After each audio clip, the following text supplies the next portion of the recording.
Teysa Karlov versus Meren of Clan Toth. Yeah, we have plenty of mana there, we'll keep that.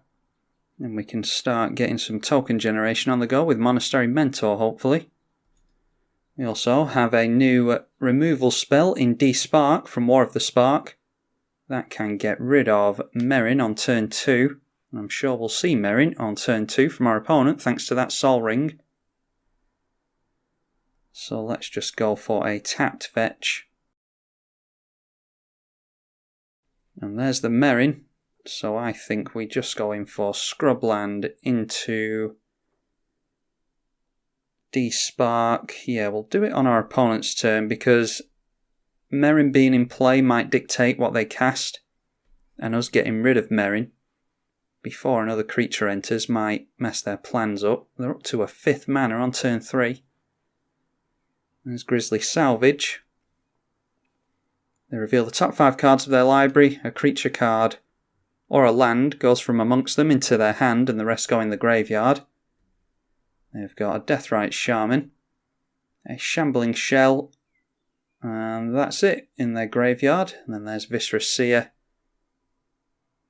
So we definitely want to get rid of our opponent's commander in response to that. Because Viscera Seer will be able to sacrifice itself, and if Meren sees that, then they'll get an experience counter, and then Meren will bring back the Viscera Seer at the end of the turn. Meren of Clan Toth, whenever another creature you control dies, you get an XP counter. At the beginning of your end step, choose a target creature in your graveyard.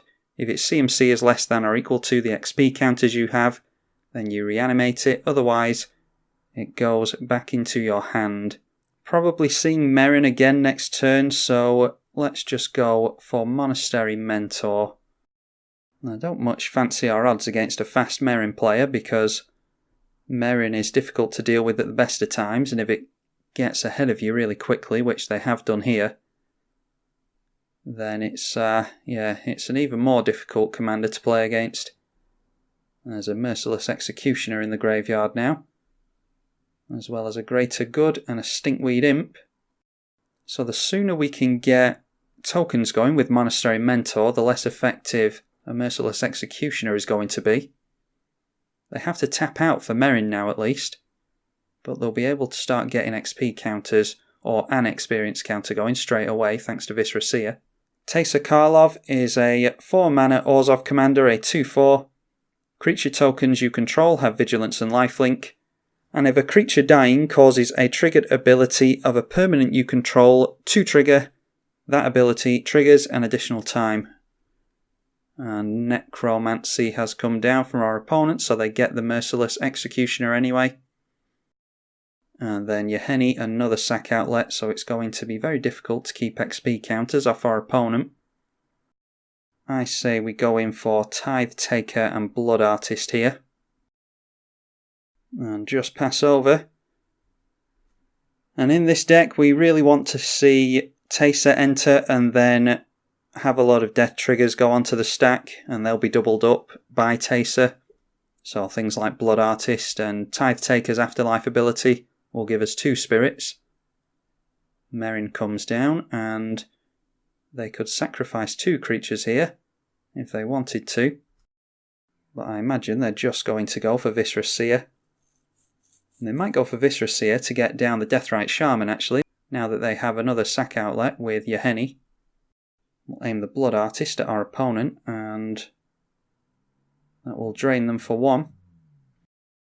And then because our opponent has 1 experience counter, they can get the Viscera Seer straight back into play.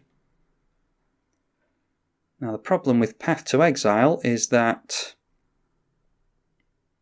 it will pay for half the command attacks from Meren again, but that does mean that they are just going to have to recast their Meren. So if we do it on our opponent's turn, yeah, that's an alright idea, I think. So let's go for the Teysa Karlov here. And then we can hold up Path. And if we have our opponent tap some mana before we go for Path, it means they can't recast Meren on their next turn. And the reason I've held off on the Urborg, by the way, is because we have plenty of black mana, but also This will give our opponents all the black mana they need, and they might have some spells that cost 3 or 4 black mana. Something like Grave Pact or Macaeus the Unhallowed, they cost 3 black. So if we can try to not help them out there, then that would be really good. Plus counter on a target creature. Do we care about Shambling Shell? I mean, it's just one more creature that our opponent can sacrifice. So let's go after Meren right now. The least death triggers we can have Meren see, the better. And there we are. We can see that the Blood Artist is doubling up now, because the Yahenni sacrificed itself. Oh no, it didn't. Viscera Seer sacrificed the Yahenni. Let's go put the Blood Artist on the stack and then save the targets just to speed things up. And another experience counter for Meren. And Viscera Seer is really, really good in a deck like this. The Scry is almost irrelevant, although getting a Scry every time you sacrifice a creature is still really good. And they decide to sack the Viscera Seer as well.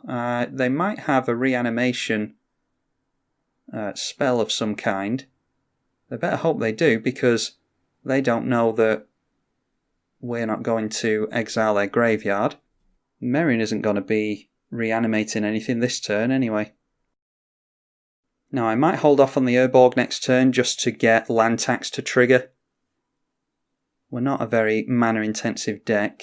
Well, Vampiric Tutor actually changes things there, because if we Vampiric Tutor something onto the top, then land tax will just shuffle them away anyway.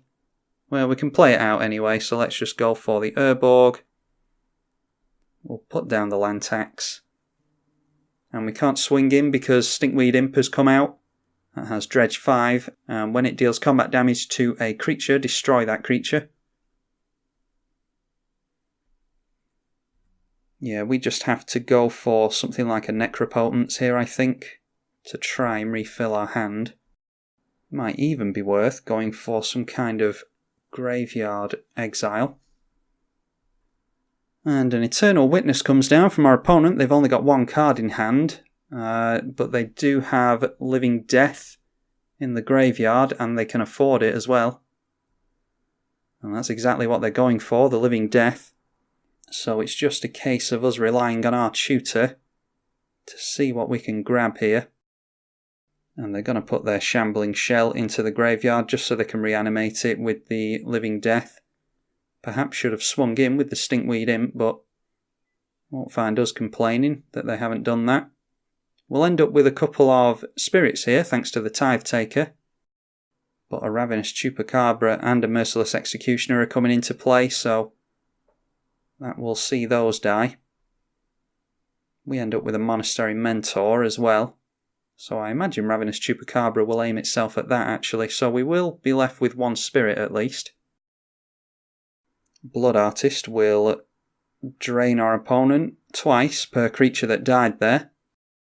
And there's the couple of spirit tokens that the Tithe Taker generated. Now we'll sacrifice a... Oh, we could have gone for Vampiric Tutor in response actually. Yeah, we could have gone for Vampiric Tutor in response and sacrificed the monk that the Monastery Mentor would generate. That way we'd be left with a couple of flyers. I don't think it's going to be relevant, but yeah, that should have been what we went for there, really.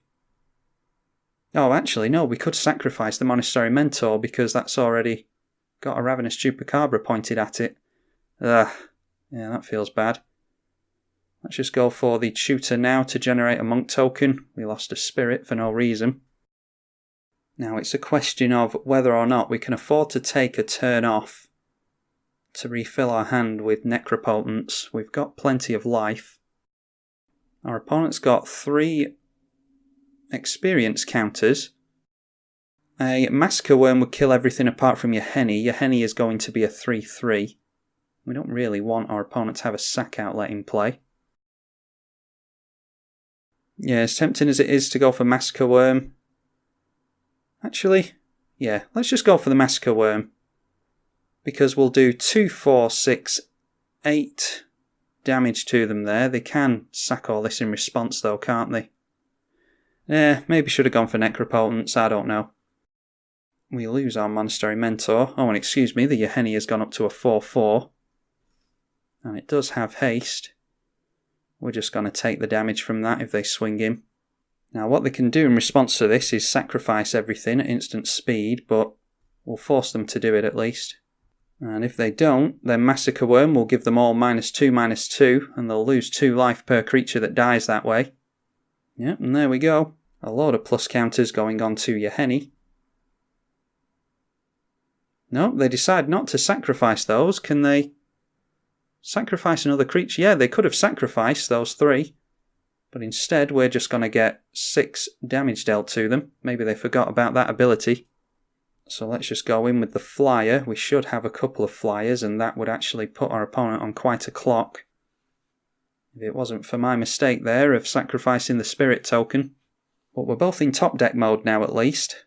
The problem is, Meren can generate card advantage because they have a sack outlet on board, as well as a graveyard full of stuff for them to reanimate. Sakura Tribalka's in there as well. That's an all-star in Meren. They get their Shambling Shell back because they keep dredging it. Well, at least they're not casting Meren. And there's an Acidic Slime. Don't really care what that goes after. They're going after the land tax. Like I say, we don't really care about that. And then swinging in with a 5/5. Can we... Well, let's swing in first. I'm just wondering if we can win by having Massacre Worm deal damage to our opponent. Let's just swing in with this first, really missing that second spirit. I think we could have got a win off this turn had I have kept the spirit around. It'll be 2 damage per creature that dies here. Do we go for Teysa or Massacre Worm? Let's go for Teysa first and hope that the Massacre Worm sticks around. No, I'm going to go for the Toxic Deluge now actually, because what our opponent can do next turn is go for Meren and get back the Ravenous Chupacabra, and that will kill the Massacre Worm. Yeah, I'm going to go for the Toxic Deluge now. And then if this thing ends up with a lot of plus counters on it, how many can this put on? This can put a plus counter on. So that would end up as a 6/6. This thing gives itself a plus counter whenever a creature we control dies. They can't kill one of our creatures. Yeah, that's a 5/5. So we'll just put 6 into Toxic Deluge. The prowess means nothing here. And every time Massacre Worm sees one of our opponent's creatures die, it'll deal 2 damage to them.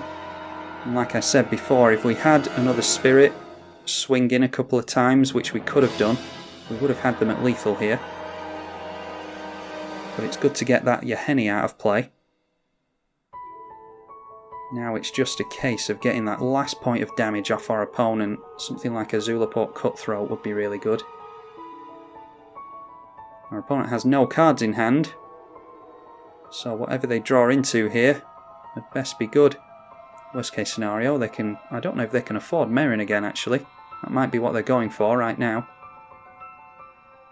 Yep, they have to tap out for Meren. If we can remove her again, then that would be really good.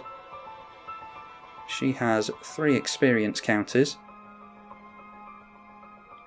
So might just go for Yahenni again.